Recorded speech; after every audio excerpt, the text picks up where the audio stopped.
published book from Taiwan and Southeast Asia.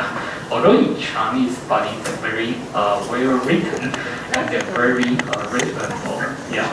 So first, we invite Professor Ho to introduce the new book. Yeah. Let's give him applause. Thank you, Professor Lin. This is supposed to be the closing ceremony of the conference, but we use this opportunity to launch these two books. So good afternoon. We're going to have a sumptuous dinner after this boring closing ceremony, these boring speeches by myself and my Professor Koo. So we gathered here today to celebrate the launching of two books. One, Southeast Asia Under Stress. This book is really under stress. It's been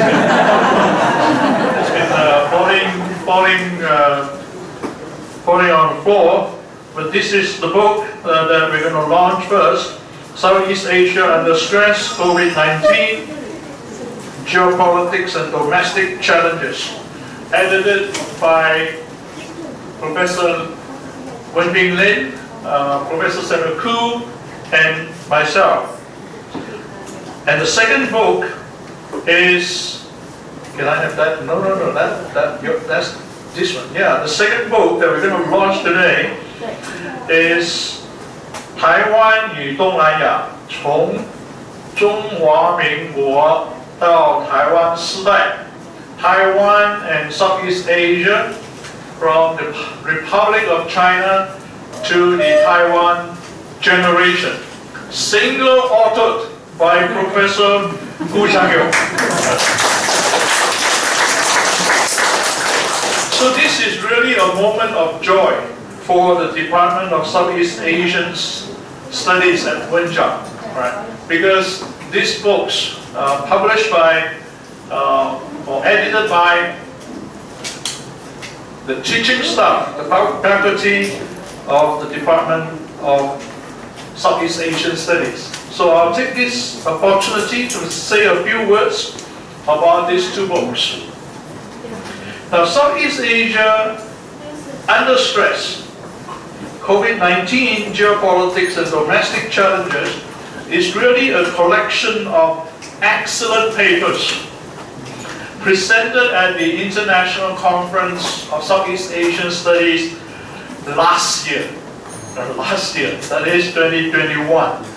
As you know, the department organizes the international conference annually, every year, without fail, even during the period where we experienced the pandemic. And after each conference, what we do is we form a committee and select the best papers, and publish them. And we did that consistently. And this book is the 4th volume. I think you see all the books in front of us. Well, I don't know whether it's in sequence, but certainly this has been the product of the hard work by the faculty of the Department of Southeast Asian Studies at Wenzao. Now, in addition to the books that we published, we also submit excellent papers from the conference to Bandung. That's the academic journal, right? Bandung, the Journal of Global South, which is an internationally recognized academic journal. And in 2020, Bandung published 6 articles, okay, 6 articles in Volume 7, 2020, Issue 2, and we were the guest editor, right, of that particular issue. Now, in the coming issue of Bandung, that's 2023, the next issue, the journal will also publish 4 of the papers presented at the conference last year, okay? And this time the guest editor is Professor Wenzao Lin. we must thank the editor, the journal editor, Professor Bang Luk Wong, for his support. He is the person who, well, he came here for a conference all the way from Bath University in the United Kingdom. He was very impressed by the quality of the presenters as well as the quality of the papers. And he said, well, why don't we collaborate, all right, and select papers for this journal, Bandung, all right, which is an internationally recognized academic journal.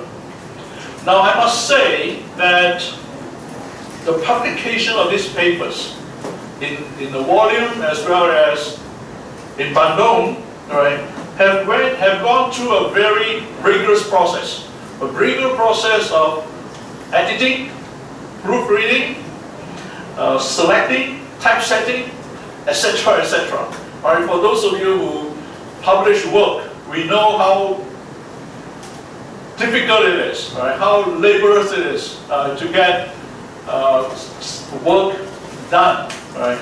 Now, we of course are very well aware, right, and thoroughly aware that we need to meet the international standard of academic publication, right, in order to maintain the good name, right, of the university as well as the Department of Southeast Asian Studies at Wenzao. Right?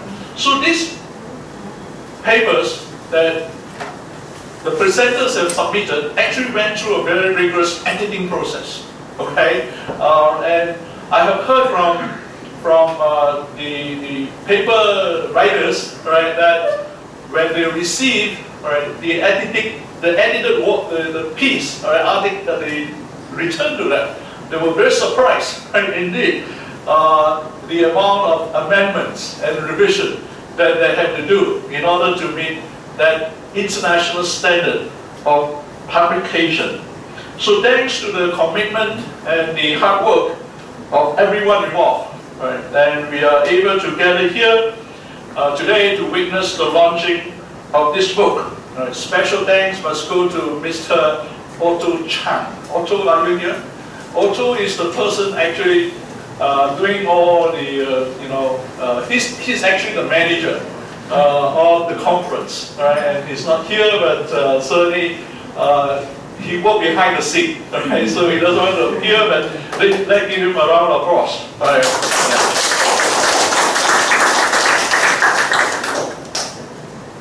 Okay, so that's the first book, okay? It'll be very concise and short. The second book is by my good friend, Professor Samuel Koo. Now, Professor Samuel Koo, do I need to introduce him? I don't think so. Everyone knows you. We all know him so well, and I'm always jealous of him. I'm always jealous of him, not because he has published more than anyone else, but because there's so many students, and all his students, all his admirers. Okay. But nevertheless, I have to say this. I have to say this on record because it's being videotaped. Professor Koo is a leading and well-known authority in Southeast Asian studies in Taiwan. Okay. And his good reputation actually goes beyond Taiwan. If you go to Southeast Asia, many of the universities, Department of Southeast Asian Studies, maybe history department, also use some of his publications, right, as references and also as textbooks, right, that many students would use. Now, his list of publication is too long for me to cite here. Right? Well, if I do that, then I think we will go to the restaurant tonight very, very late. Right? So I won't do that. But suffice to say, right, and many of you already know this, that he has published books on all the 10 ASEAN countries. And can you name all the 10 ASEAN countries? I always ask my students, can you name all the 10 ASEAN countries immediately? Okay. Yes. Indonesia, Philippines, Malaysia, Singapore, Brunei, Timor-Leste. Timor-Leste is not ASEAN, but one of the 11 ASEAN countries. Vietnam, Laos, Cambodia, Thailand, Myanmar. Professor Koo has written individual books, right, on all the ASEAN countries. I think you have not written books on Timor-Leste yet. Not yet, okay. But that is his next project. Okay, that's his next project. Now this is no small achievement. How many of us can actually, boast that you have written work on, every country in Southeast Asia? I have written work on Singapore. I have written work on Malaysia, but just 2 countries. But 10 countries, that is no small achievement. So to me, this book, Taiwan and Southeast Asia, is really his crowning achievement of his academic career. Right? Crowning achievement. Why do I say that? Because in a sense, throughout his academic career, which spans about 35 years, I think 35 or 40 years, right? Actually, we graduated more or less at the same time, from the same university, supervised by the same professor. So we went back a long way. So I know, right, this is really his crowning achievement in his academic career, because this subject matter, Taiwan and Southeast Asia, is a subject that he has been teaching, has been researching, and has been writing for all these years, you see. So he's able to put all his thoughts together, right? Well, in the last couple of years, during the pandemic, I think he will tell you that the pandemic actually, well, do harm to a lot of people, but it also has a positive effect of giving us probably more time for reflection and for research, okay? So this book, which is 446 pages long, how thick it is? Now, this is, I think, unlike this book, which was given to everybody free. Am I correct? This book is not given to everybody free. You have to buy it because it's very thick. But it's worth buying the book and taking it home, despite its weight. Okay. But in any case, I think the book is full of fresh ideas and offers a holistic and historical perspective to look at Taiwan and Southeast Asia relations. So I highly recommend this book to everybody, all right, not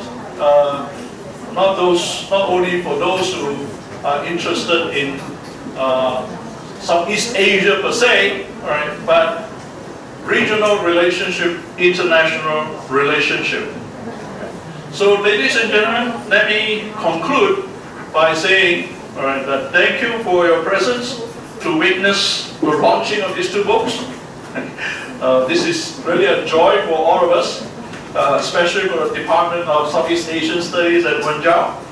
This annual international conference offers a platform for Southeast Asianists, like all of you, right, to exchange ideas and an opportunity to build friendship. So I hope this one-day conference, right, has given you that opportunity, and I hope that we will be enjoying the rest of the evening. All right, the dinner will be sponsored by the Department of Southeast Asian Studies. All the fun actually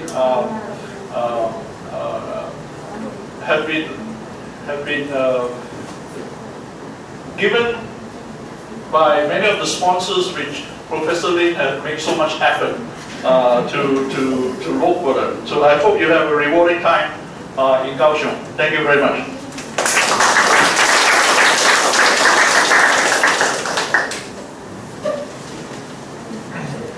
Thank you, Professor Ho.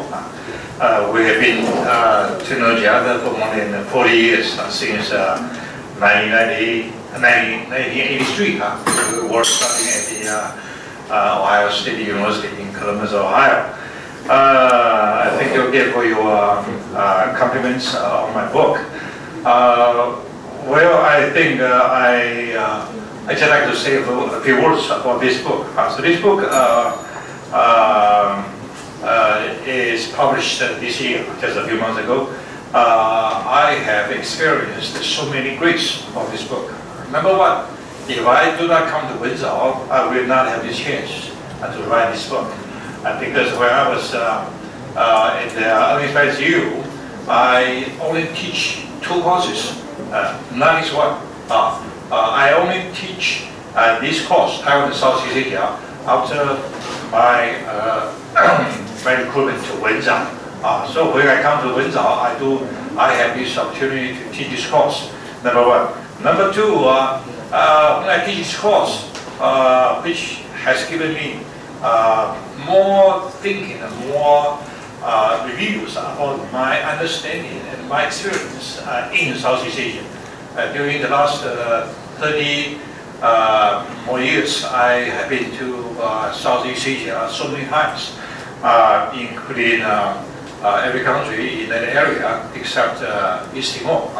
So I also have a lot of chance to contact local people, including students, faculty members, government officials, congressmen, businessmen, and many people that I do not know when I was walking on the street.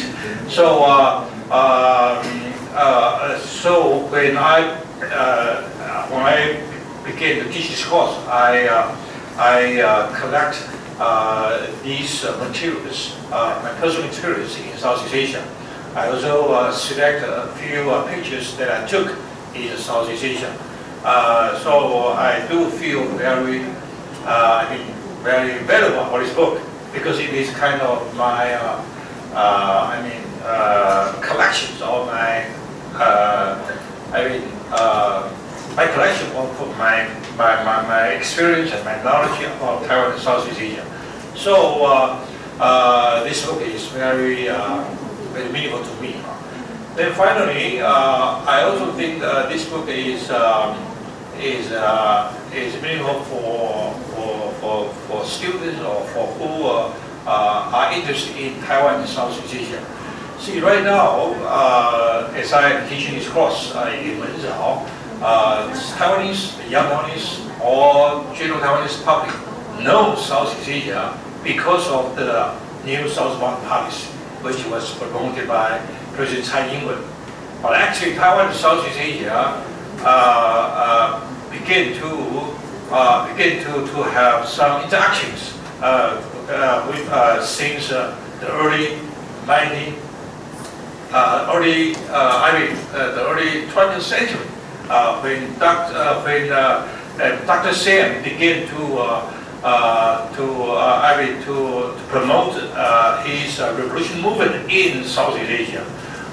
Why? Because Southeast Asia is the area that has the largest overseas Chinese population around the whole world. So when Dr. Sen began to mobilize the support of overseas Chinese in that area, he also had a chance to reach the Chinese people in Taiwan. Then when he began to establish the Republic of China in 1911, then the overseas Chinese in that area continued to extend their support to China. At that time it was under the ROC. So ROC it is from overseas Chinese in Southeast Asia. Then the ROC was established. Then in 1945, when Japan was defeated after the war, so Taiwan was given back to the ROC. So this is a historical development from the early 20th century to present time. So when we want to understand Taiwan and Southeast Asia, I think we have to go back to the history of Taiwan and Southeast Asia. So this book is very, is taking a very historical perspective to examine Taiwan's relation with Southeast Asia. Number one. Number two, this book covers 3 major content about Taiwan's relations with Southeast Asia. The first one is political relations. So far, many people understand Taiwan does not have any diplomatic relations with Southeast Asia.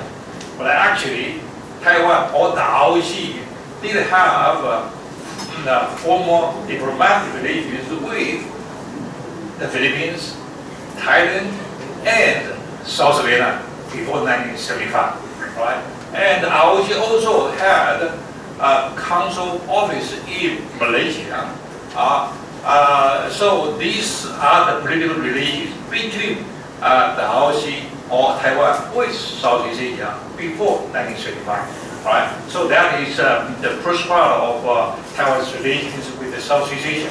And the second part covers Taiwan's economic relations with Southeast Asia. To your surprise, right now many people may understand Taiwan has done a lot economic assistance to countries in Southeast Asia. However, in the 1950s, in the 1960s, and even in the middle of 1970s, actually Southeast Asia has done a lot of investment in Taiwan, much more than Taiwan's investment in Southeast Asia. It is starting from the mid-1980s, particularly after the end of the Cold War, Taiwan began to invest Southeast Asia. So what you know about Taiwan's economic relations with Southeast Asia actually has gone back to the 1950s. Then you may have a full picture about the economic interactions between Taiwan and Southeast Asia. Then finally, it is about the social relations between Taiwan and Southeast Asia, which is also a major part of my book. Okay. Once again, right now, what you understand about Taiwan and Southeast Asia on social relations probably is about, for example, students exchange, educational exchange, and I think migrant workers in Taiwan to Taiwan, and we also have many Southeast wives in Taiwan. However, if you look at my book, then you may understand in the 1950s, in the 1960s, and in the 1970s, Taiwan already had social interactions with Southeast Asia. Why? Because during that time, Taiwan had so many popular song singers went to Southeast Asia doing their performance in Southeastern countries, mostly in Singapore, Malaysia, Indonesia, because of the largest Chinese population over there. So Southeast Asian people began to know Taiwan from these popular song singers, and Taiwanese began to know Southeast Asia also from these singers, because sometimes they bring they bring Southeast Asian music and songs to Taiwanese. So that is the early bridge, the social bridge or cultural bridge between Taiwan and Southeast Asia. So these are the stories for the social interactions between Taiwan and Southeast Asia. So that is the third part of Taiwan's relation with Southeast Asia in my book. So altogether, I think once again, this book is a kind of comprehensive understanding about Taiwan and Southeast Asia. But I'd like to say, I'm sorry, this book is probably in Chinese. Right? So if you, so for English-speaking people, then you may not have the chance to read my book. But anyway, it is my book, and I am so glad I have this chance to publish this book. So thank you very much.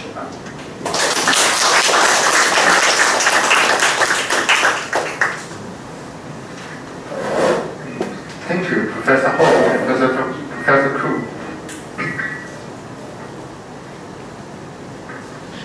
Ladies and gentlemen, I'm pleased to declare the Wenzao International Conference on Southeast Asian Studies officially closed. I would like to thank the speakers of their excellent presentations, and thank you all for coming and making this conference so successful.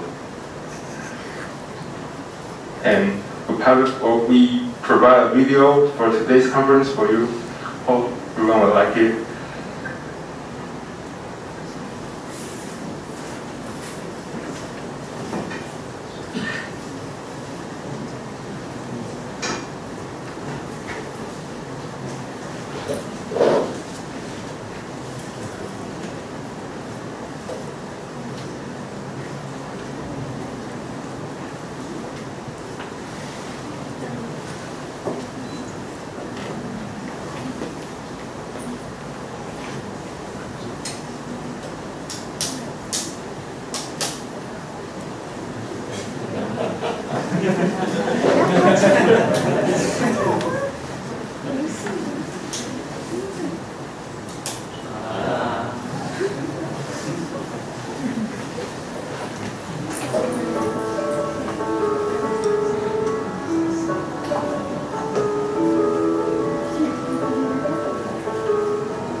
This is a very good, wonderful conference, and it's my honor to be here. And we already learned a lot from different view of the scholars' presentation. And also they are from different countries and participate. They are eager to try to learn something about the Southeast Asian countries' development. And I do believe that the Department of Southeast Asian countries, Wenzao Language University, will become the very important centers or institute on Taiwan's Southeast Asian studies. And they will become a very important location for scholars or for the students from any place of the world and come to join this conference. And good luck and have the wonderful and very successful conference today. And I do enjoy it all. Thank you very much for your invitation. Thank you. Yeah. In terms of Taiwan, it is a nice country, particularly the people. It's very friendly. You know, it is easy to communicate. And in terms of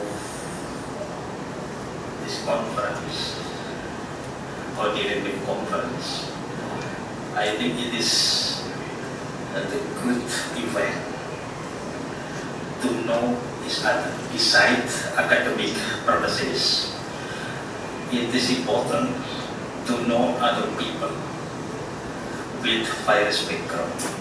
I heard from some participants that every year when the conference yesterday we had, the participants always different.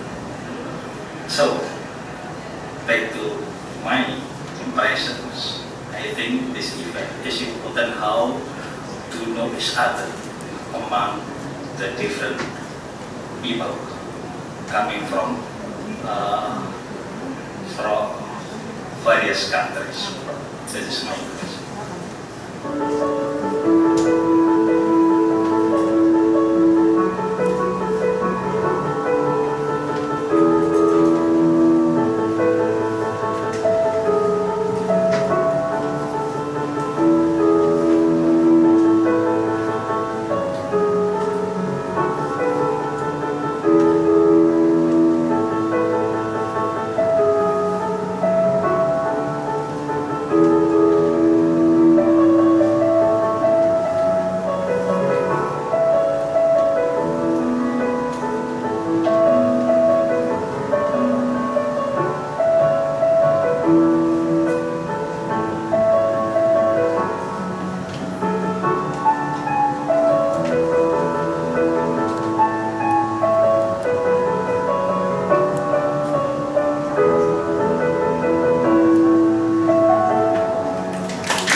everyone. Finally, let's invite our host, Dr. Lin, again to give us some remarks.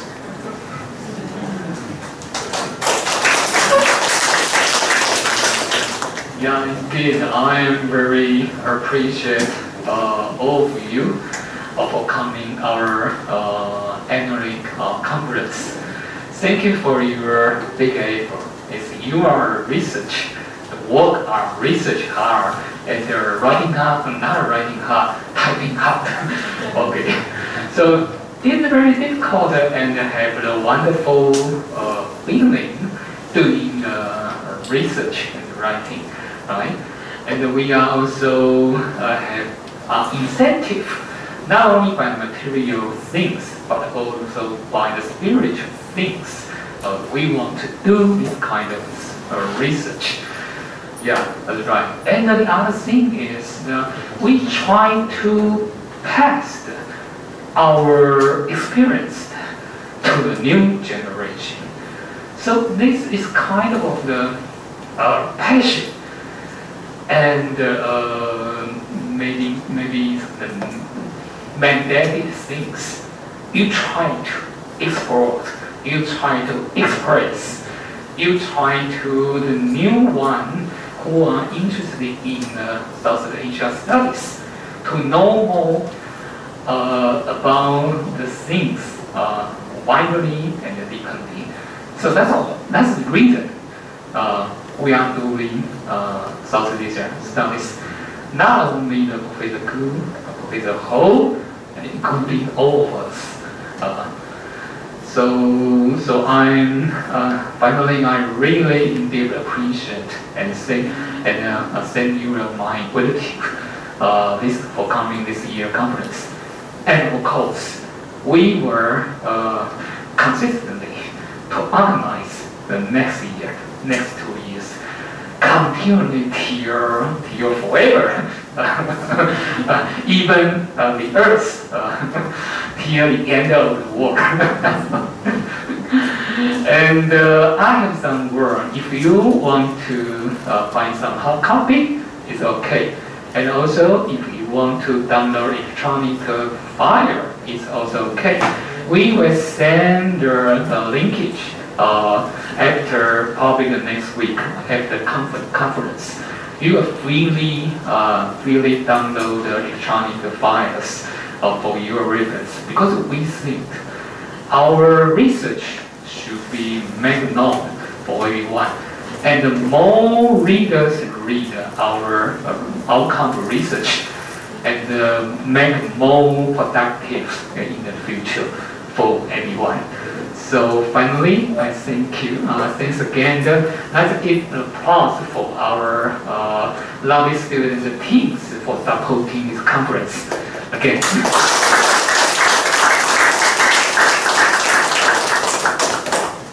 Okay, thank you, Dr. Lang. I hope everyone has enjoyed this conference as much as I have. And let us meet again next year. And wish all of you have a nice day. Thank you.